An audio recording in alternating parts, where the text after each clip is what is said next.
નમસ્કાર મિત્રો ભાવેશ જિલ્લા અને ભાર્ગવ જિલ્લાનું જે ફાર્મ હાઉસ તોડી પાડવામાં આવ્યું છે સરકાર દ્વારા, તેમાં નાગરાજ ગઢવીએ તેમને વળતો જવાબ આપ્યો છે। હું તમને વિડીયો બતાવું એના પહેલા જો તમે આપણી ચેનલમાં નવા આવ્યા હો તો ચેનલને સબસ્ક્રાઇબ કરી દેજો અને વિડીયોને લાઇક કરી દેજો। તો મિત્રો આ વિડીયો જોઈ લો, પછી આપણે તેના વિશે વાતચીત કરીએ।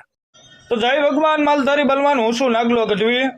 તો આજકાલ સોશિયલ મીડિયાની અંદર તમે વિડીયો જોયા છે જે ભાવેશ રબારીના ફાર્મ હાઉસને સરકારે ઉખાડી ફેંક્યું છે।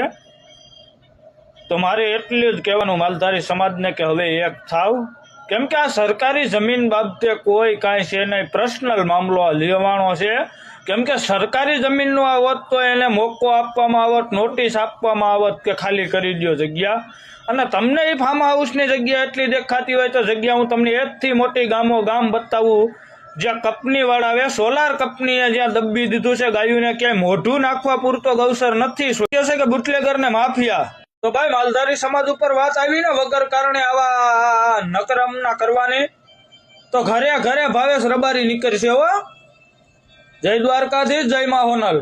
તો મિત્રો તો વિડીયો તો જોઈ લીધો હોય છે, એમાં નાગરાજભાઈએ મોટો ખુલાસો કર્યો છે અને એવું કહ્યું છે કે આ પર્સનલી મામલો લેવામાં આવ્યો છે। જો આ સરકારી રીતે જે ગૌતરની જગ્યા આમને ખાલી જો કરાવી હતી, જો એ પર્સનલ રીતે નથી કરાવી, કેમ કે આમને ખાલી કરાવી છે એ પણ ડાયરેક્ટ જો ખાલી કરાવવાની હોત તો પહેલા નોટિસ આપો અને 2-3 દિવસને એમને ટાઈમ આપો કે આપણે આ ખાલી કરાવવાનું છે તમારું ઘર, એટલે તમે પહેલાથી તમારી વસ્તુઓ બધી લઈ લો, એવું તેમને કહેવામાં આવે, પણ નોટિસ પણ નથી આપવામાં આવી અને ડાયરેક્ટ વિરોધ કરવામાં આવે છે। હવે માલધારીને એક થવાની જરૂર છે। ભાઈ એવું પણ કહી રહ્યા છે કે જો તમારે જગ્યા ખાલી કરાવી હોય ગૌચરની તો તમે મારી સાથે આવો, હું તમને અઢળક જગ્યાએ બતાવું જે ગામે છે અને બધા જ લોકો જે કબજા કરીને બેઠા છે, આવા ઘણા બધા લોકો છે। અને ચલો કે આ જે બુલડોઝર તમે ચલાવ્યું પણ જે આ સોલાર કંપની વાળા છે તે ગૌચરની જગ્યામાં તેમનું સોલાર ફિટિંગ કરી નાખ્યું છે, ત્યાં ગાયોને મોઢું પણ દેવા નથી દેતા આ લોકો, એ પણ ગૌચરની જગ્યા છે ને, તો ત્યાં કેમ તમારું બુલડોઝર નથી ચાલતું, આ જગ્યાએ ચાલવા માંડ્યું તમારું, તમે એકની જ ટાર્ગેટ કર્યો છે અને તમારે જે છે શ્રેણીમાં હશે કદાચ માલધારી